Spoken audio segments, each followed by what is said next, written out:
Penginjil Yohanes menggarisbawahi inisiatif dan tindakan Yesus sendiri sebagai fokus, pusat perhatian, mulai dari yang berinisiatif memberi makan, melakukan mujizat penggandaan roti dan ikan, hingga membagi-bagikan makanan itu dan semua orang menjadi kenyang.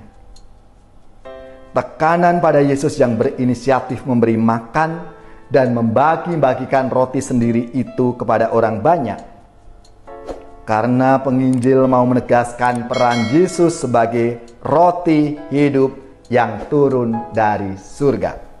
Saudari-saudaraku yang terkasih, berjumpa kembali bersama saya Inspirasiku di Antara. Renungan Harian Jumat 29 April.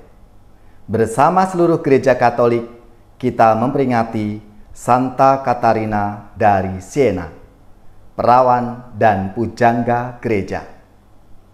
Semoga kita bersama keluarga, komunitas kita, selalu dalam keadaan baik, sehat, dan tetap bersemangat. Marilah kita mengawali renungan kita dengan tanda kemenangan Kristus. Dalam nama Bapa dan Putra dan Roh Kudus. Amin. Allah Bapa sumber kebijaksanaan, Engkau mengobarkan hati Santa Katarina dengan kasih ilahi setiap kali ia merenungkan sengsara Kristus dan melayani gerejamu. Semoga berkat doa permohonannya, umatmu yang dipersatukan dengan misteri Kristus selalu bersukacita memandang kemuliaannya. Dengan pengantaraan Yesus Kristus Putramu Tuhan kami, yang bersama dengan Dikau dalam persatuan Roh Kudus, hidup dan berkuasa, Allah sepanjang segala masa. Amin. Dalam nama Bapa dan Putra dan Roh Kudus. Amin. Inspirasi kita hari ini dari Injil Suci menurut Yohanes, bab 6, ayat 1 sampai 15. Marilah kita baca bersama-sama dan kita renungkan. Pada waktu itu, Yesus berangkat ke seberang Danau Galilea, yaitu Danau Tiberias. Orang banyak berbondong-bondong mengikuti dia, karena mereka melihat mujizat-mujizat penyembuhan yang diadakannya terhadap orang-orang sakit. Yesus naik ke atas gunung dan duduk di situ dengan murid-muridnya. Ketika itu, Paskah, hari raya orang Yahudi, sudah dekat. Ketika Yesus memandang sekelilingnya dan melihat bahwa orang banyak berbondong-bondong datang kepadanya, berkatalah ia kepada Filipus, "Di manakah kita akan membeli roti, sehingga mereka ini dapat makan?"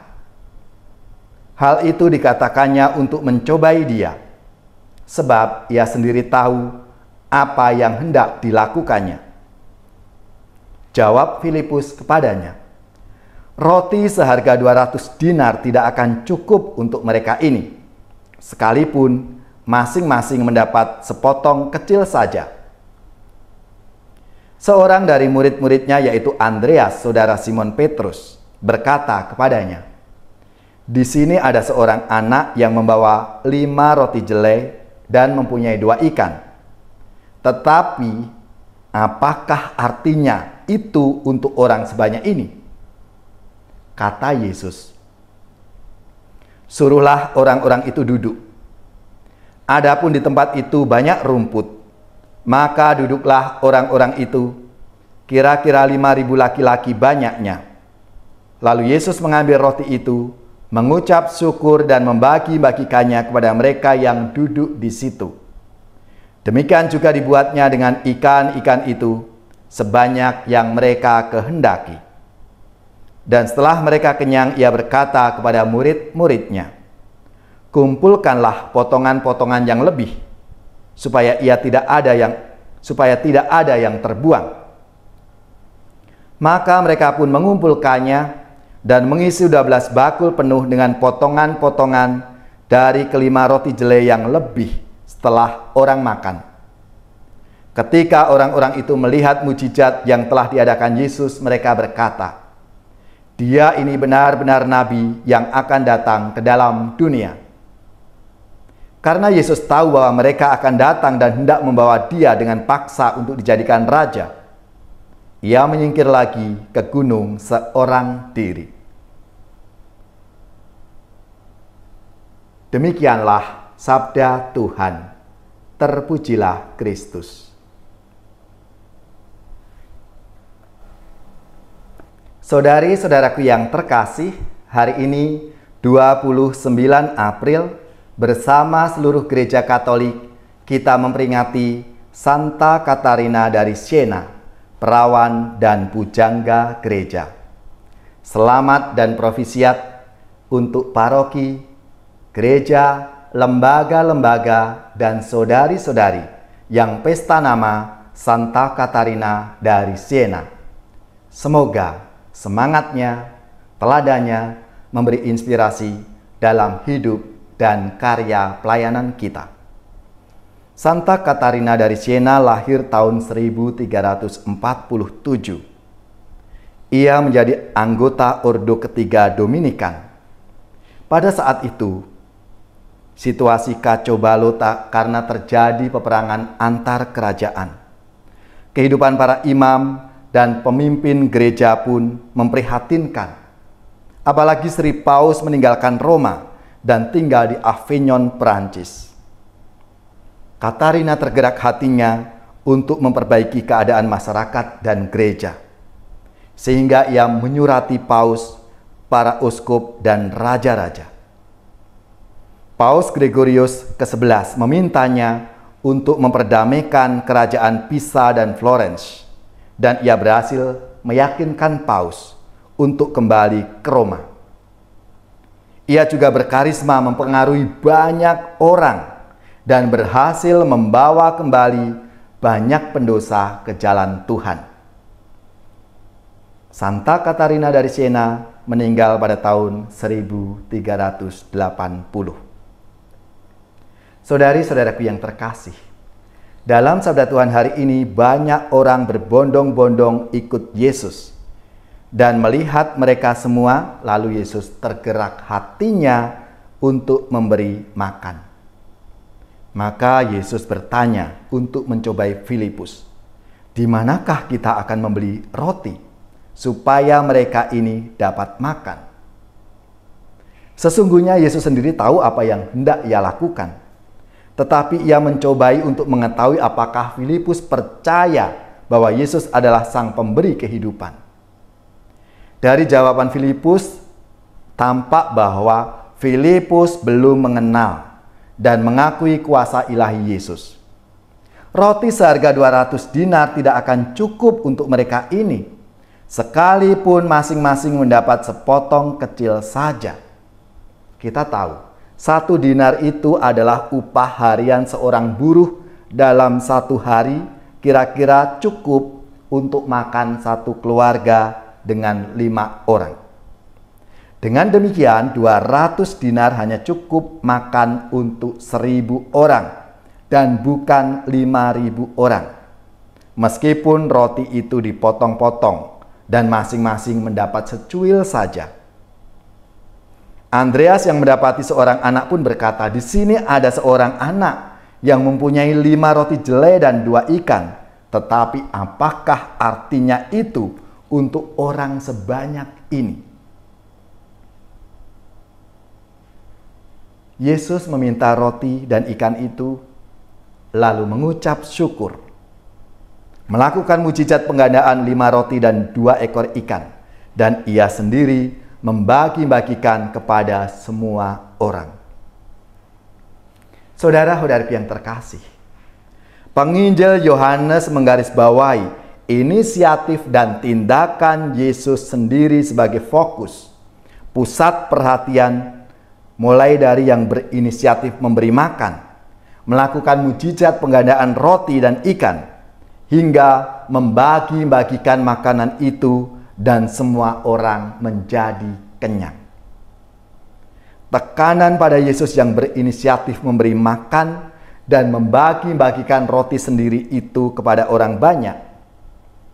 Karena penginjil mau menegaskan peran Yesus sebagai roti hidup yang turun dari surga. Yesus sendirilah yang digambarkan, yang dikiaskan dalam roti hidup, sehingga ia berbagi sendiri apa yang ia miliki itu. Saudara-saudariku yang terkasih, dalam kehidupan kita, kadang-kadang kita ini masih ragu dengan kemurahan Allah yang mau mencukupi kebutuhan kita umatnya. Padahal Yesus sendiri telah memberikan dirinya sebagai roti hidup. Tak jarang kita pun gampang bimbang, bahkan hilang iman kita saat kita mengalami kesulitan dan kita menderita. Mengapa? Tuhan Yesus telah mengorbankan dan memberikan dirinya sebagai jaminan keselamatan bagi kita semua umatnya. Saudara-saudariku yang terkasih, kita ini adalah murid-muridnya, pengikut Kristus zaman sekarang yang seharusnya tetap tinggal dalam Yesus dan semakin dewasa dalam beriman kepadanya. Maka marilah, saudara-saudariku yang terkasih, dari sabda Tuhan hari ini mau mengajak kita bahwa Tuhan Yesus sang sumber kehidupan, roti hidup itu yang akan memberikan kehidupan, keselamatan kepada kita. Maka jangan takut, jangan khawatir. Mari kita mengandalkan Tuhan Yesus yang adalah sang sumber kehidupan dalam hidup kita ini. Karena Dia adalah roti hidup.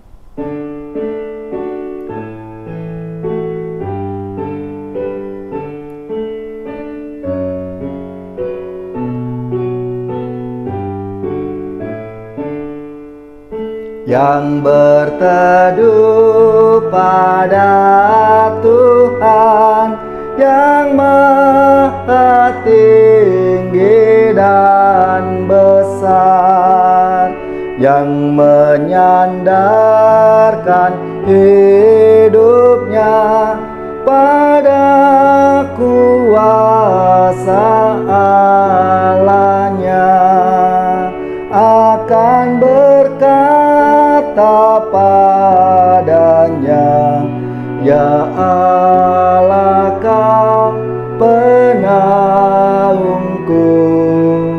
Kau kubu dan perisaiku, percaya aku padamu.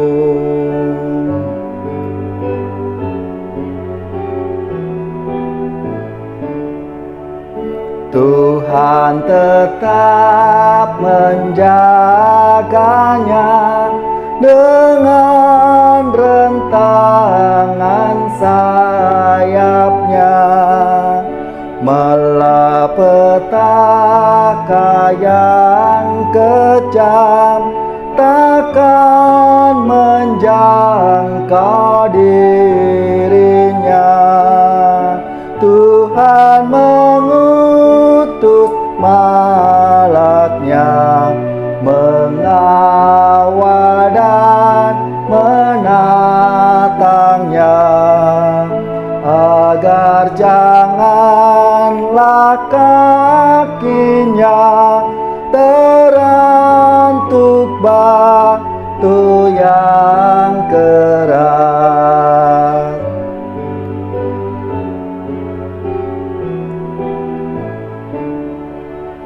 Yang berserah kepadaku, hidupnya akan kurengkuh.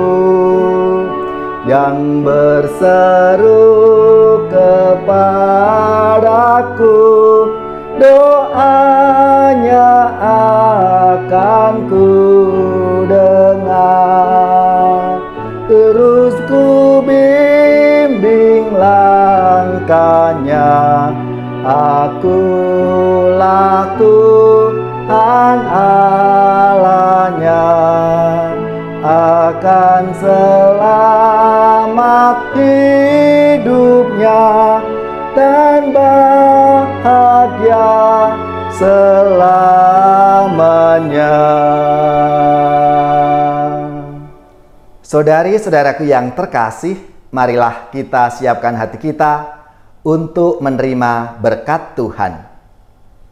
Semoga saudara-saudari sekalian, keluarga-keluarga kita, orang-orang yang kita doakan, mereka yang sakit, yang menderita, seluruh tugas, belajar, pekerjaan, usaha serta karya pelayanan kita, dibimbing, dilindungi dan diberkati oleh Allah yang Maha Kuasa, Bapa dan Putra dan Roh Kudus. Amin.